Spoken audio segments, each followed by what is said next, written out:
Coming to you live from Nashville, Tennessee, where dreams are made and fame is just a root scoot away. It's the Nashville Entertainment Weekly Show, the new show with your host, TJ Cates. Hi, this is Jeff Yarbrough, and I am your guest correspondent this week for Nashville Entertainment Weekly. We are visiting here today, and we have caught up with Julian Dawson, who is on his United States tour. Mr. Julian Dawson, thanks for being with us today. Hey, my pleasure, and a cool place to be. I've been in the States now this visit. I come just about every year. I'm bang in the middle of recording a new album, which is taking place in Nashville. And I'm working with not somebody really, not a country person, but a legendary soul producer, Dan Penn. And this is the second time we've worked together, and we're doing an acoustic album. I've cut tracks all last week, and I'm taking a weekend break to play some live shows here in Memphis and going back to carry on and finish the album next week.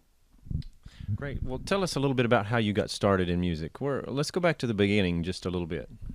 Well, I'm one of seven brothers. I have six brothers, and I'm bang in the middle of them. Amazing, disappearing, Patty. And I would say that growing up, I was born in 1954, so I was 15 when Woodstock happened and when the 60s was exploding and all that stuff. So I would say that my first influences were definitely the sort of British invasion, as you'd call it here, the beat groups, London scene of that time. So bands like the Kinks, the Who, the Beatles, of course. That's where I started from. My brothers all loved music, but I was obsessed from really early on. I know that I was singing along with records when I was 5 years old. And I still have a thing now where I know all the lyrics to everything I ever liked. So I don't really need that. I write my own songs, but I still do know all these thousands of lyrics. It's amazing. An easy rider, travel on, though your spirit and your dreams have gone. I have probably written, something in the region of 600 or 700 songs, I would think. Of those, I've recorded about 200. I've made 21 albums. So I think there's about 200 songs that I've recorded. And I would say there's a repertoire of maybe 250 that I would consider good enough to be worth playing to people. I think every songwriter's probably got a certain amount of stuff that gets thrown away to hopefully get the good stuff. Tell us a little bit about your association with Nashville. You're here cutting an album, and from what I can see, you've got some roots here. You've got some history here in Nashville. Well, I actually did two albums here in the early 90s, and my producer was Gary Talent from the E Street Band, the bass player from Bruce Springsteen's E Street Band, who was living, like many people from other cities. He's from New Jersey, of course. He was living in Nashville. We hooked up. It's a small town, so I found that by coming over here and having the love of the music that I had already, I very quickly hooked into some really quite amazing people. And I remember my very first trip, I was signed to a big publisher. I was with Warner Chappell. And I loved it back then because the first morning I woke up in Nashville, they put me up in a place called the Spence Manor, which is a known kind of apartment building. And I remember opening the curtains the first morning I was in Nashville, and there was a guitar-shaped swimming pool outside.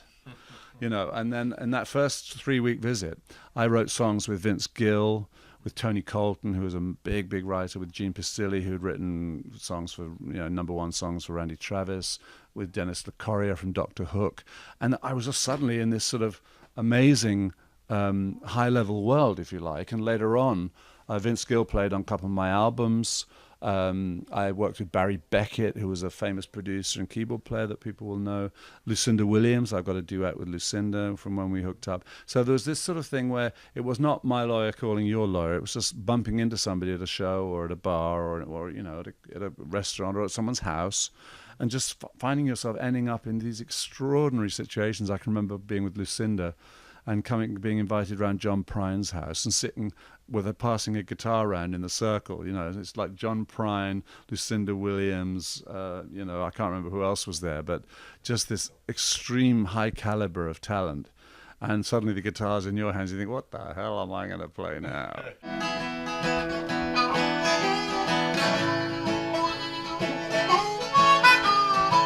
I think people appreciate, coming from England, they appreciate as a songwriter that I have a really very different point of view and a different history. So I can bring a colour to say co-writing that is really different for them.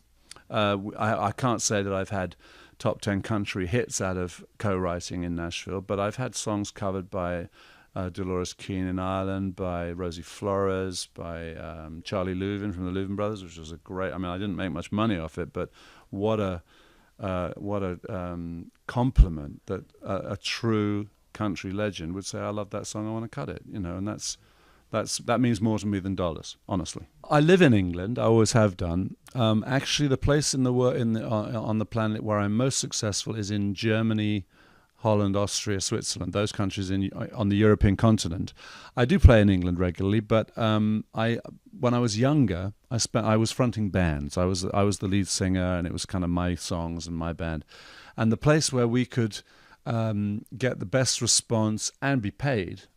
As a band that wasn't famous and signed to a record company was on the continent, because in England we played all the legendary places like the Marquee Club in London, but you didn't make any money.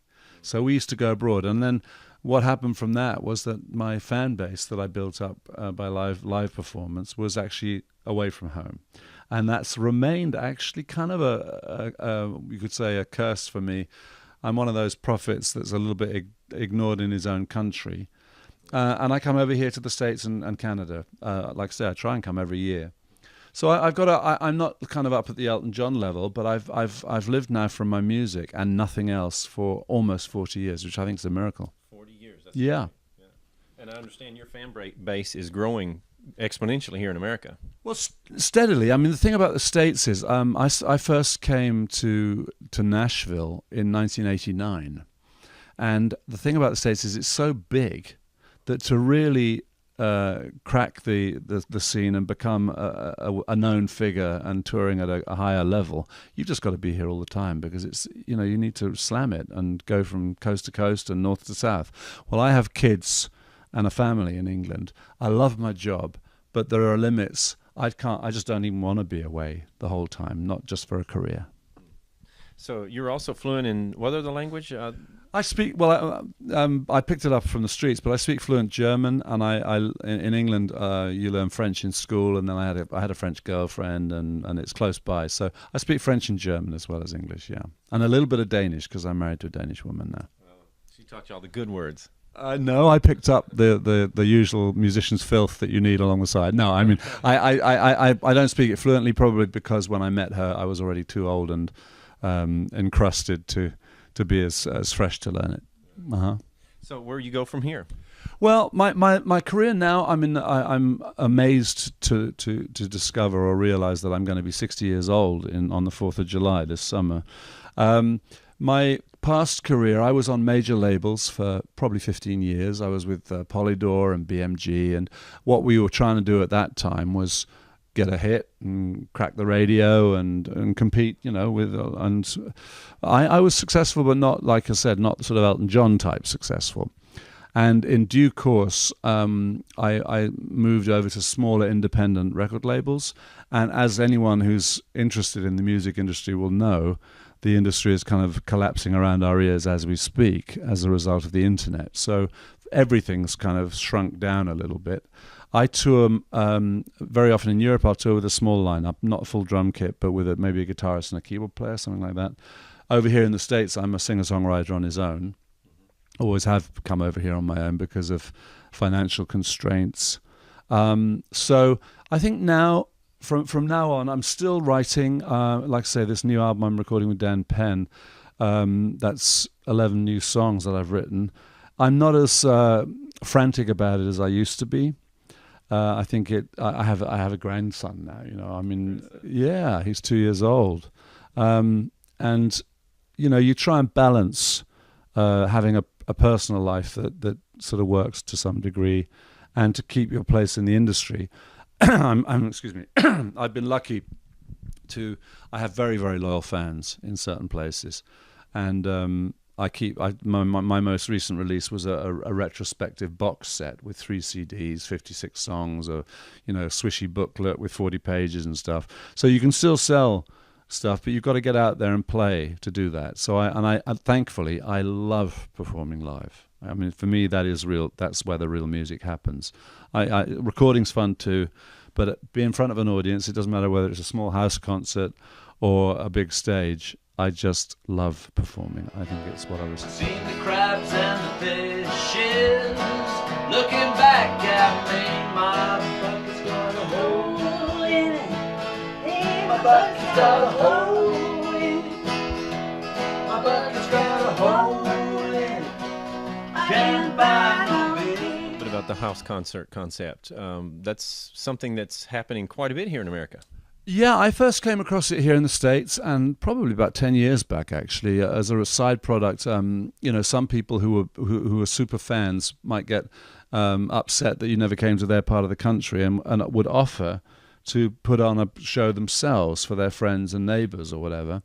And my experience of it was just always just so warm and friendly and profitable sometimes too, because you might often be playing to people that weren't really music experts, and often they'd never seen anything like that before in their lives, so that they would buy anything that wasn't nailed to the table pretty much. So you can come out of a small situation with quite a substantial reward, whereas if you're playing in, say, a club in Memphis, you're up against all the other bands that are in the newspaper, and the house concert thing has the advantage of being very personal and a little bit private. I think it's exploded now to a degree where it's almost becoming a circuit like everything else. And again, anyone who knows the industry a little bit will be aware that there's thousands of singer-songwriters now. There used to be a few hundred. Now there's thousands. And there's just probably not really room for everybody. So the competition is intense. As I say, my blessing is I have a little bit of a history and some very loyal fans. Quite a bit of history. And I hope by now, if I don't know what I'm doing by now, then I never will. So, Well, thanks for being with us today. And so you're going to be tonight at a house concert, and 30, 40, 50 of loyal fans, and it's going to be close and personal, and just like you're singing to each person, right? that's what I hope. And I mean, the other thing that I have to say is that, as you can imagine, coming from England, to be recording in Nashville, playing in Memphis, it is a trip. It's not just like playing around the corner at home. I really love coming here. I love I particularly love the South and the Southern vibe. I think it's the friendliest, and I've been lucky enough to work with some of the legends of that scene. I produced Charlie Louvin from the Louvin Brothers, Dan Penn, who was down in Muscle Shoals writing all those hits like Dark End of the Street. This is amazing stuff, and to have the privilege of being allowed to be friends and to work with these people is something I absolutely treasure. Tell us how to get in touch with you. Well, like everybody else, I have a website. That's juliandawson.com. I'm on Facebook. I'm not a very active tweeter, I must say. That's a step further than I want to go. So you're not going to go on Twitter and see me saying I just went to the store and bought a cup of coffee or anything like that. But I feel that if people want to find you, they will. And so that's juliandawson.com. www.juliandawson.com, and on Facebook, I guess I'm also Julian Dawson. That's just I think I'm the most active Julian Dawson. There are a few others in the world, but I seem to be still managed to get to be top of the list. I checked. Okay, I'm glad I'm still top of the charts. Yeah. At least that. All right. Well, thanks for being with us today, and we appreciate you guys tuning in. Stay in tune for what's happening around Nashville and the surrounding areas. Thank you very much, and y'all have a great evening.